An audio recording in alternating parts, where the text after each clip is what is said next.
All right, let's talk about something that's, well, it's a deeply uncomfortable situation that a lot of us face, but pretty much nobody talks about.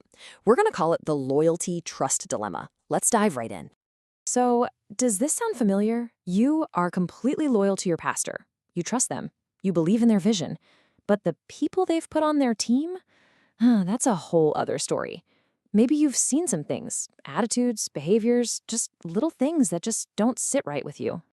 And this puts you in such a difficult spot. It's like a constant tug of war happening inside your own head.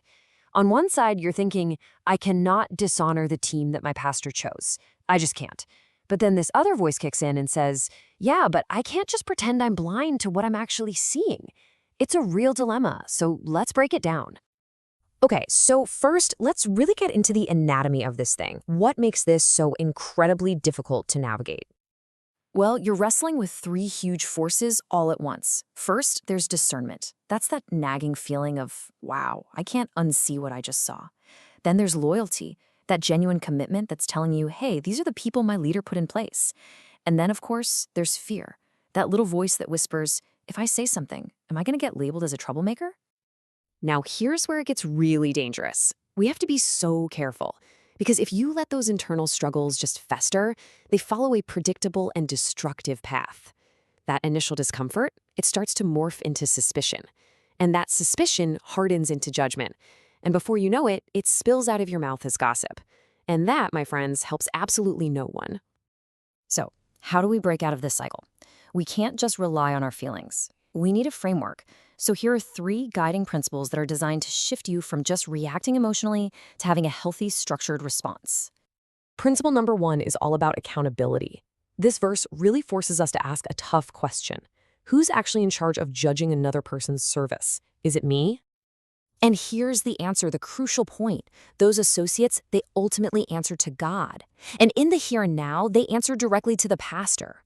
Your role is not to be some kind of spiritual detective, constantly monitoring their every move. Understanding this clarifies the lines of authority and, frankly, takes a huge weight off your shoulders. Okay, our second principle is all about setting the posture of our heart.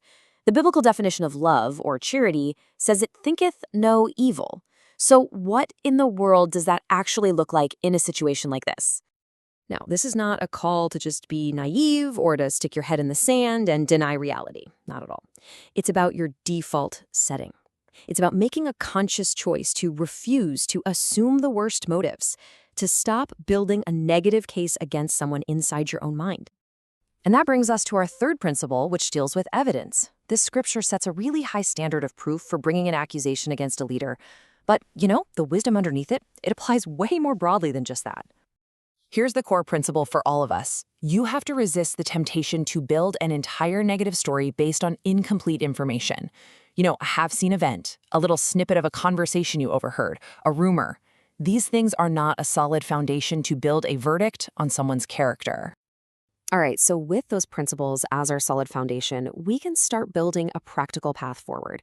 These aren't just random ideas. Think of them as 5 core disciplines that will protect the unity of the group and protect your own heart in the process. So step number 1 is an internal decision. You have to commit to honoring the entire leadership structure. Now listen, this isn't about pretending to like everybody or pretending everything's perfect. It's about making a choice to speak with respect and to refuse to undermine them simply because your pastor chose them. Next up, step 2. This requires a really crucial mental discipline. It is so easy to see one behavior and immediately jump to a final verdict. Like, oh, they're so fake, or they're just playing politics. Instead, I want you to focus on patterns, not just single moments. This forces you to slow down your judgment and be way more objective. Okay, discipline number 3 is where the rubber really meets the road. We're moving from your internal thoughts to your external words. You have got to actively guard your conversations. This is that critical moment where all your good intentions can just curdle into division if you're not super careful. You cannot, under any circumstances, allow yourself to become a magnet for negative gossip about the team. So if someone comes to you complaining, you need to have a reply ready to go. Something simple like, hey, let's be careful here. If there's a real issue, we should probably take it to them or to the pastor, not just talk about it like this. See? It just redirects the conversation in an honorable way. But what if it actually is a serious issue? I'm talking about clear sin, abuse, or manipulation. Well, this discipline is really clear. Staying silent in that case is not loyalty. You have a responsibility to take it upward, but you have to do it correctly. You humbly and carefully approach your pastor, you state specifically what you saw or heard, express your concern, and then you have to trust them to handle it from there. And finally, step number 5, and this might just be the most powerful one, is to pray for them. And I mean genuinely pray for them. It is incredibly difficult to hold on to a bitter or suspicious heart toward people you are consistently and sincerely bringing before God. This one act protects your own spirit and the atmosphere of the entire organization. So after all of this, what's the goal? Where are we trying to land? It's all about cultivating a completely new inner posture. Your new posture starts with a commitment to balance. It says, I will not idolize them. They're not perfect. They're human. But I will not demonize them either. I refuse to make them the villain of the story. It's a commitment to just seeing people realistically. Next, it's about holding 2 important things in tension at the same time. You can say, I will honor the team my pastor has chosen. That's all about respecting leadership. Even as I keep my own conscience clean, that's about your personal integrity. The good news is, you can absolutely do both. And finally, it's a commitment to a healthy process. If real issues arise, and hey, they might, I will handle them upward and in love, not sideways and in gossip.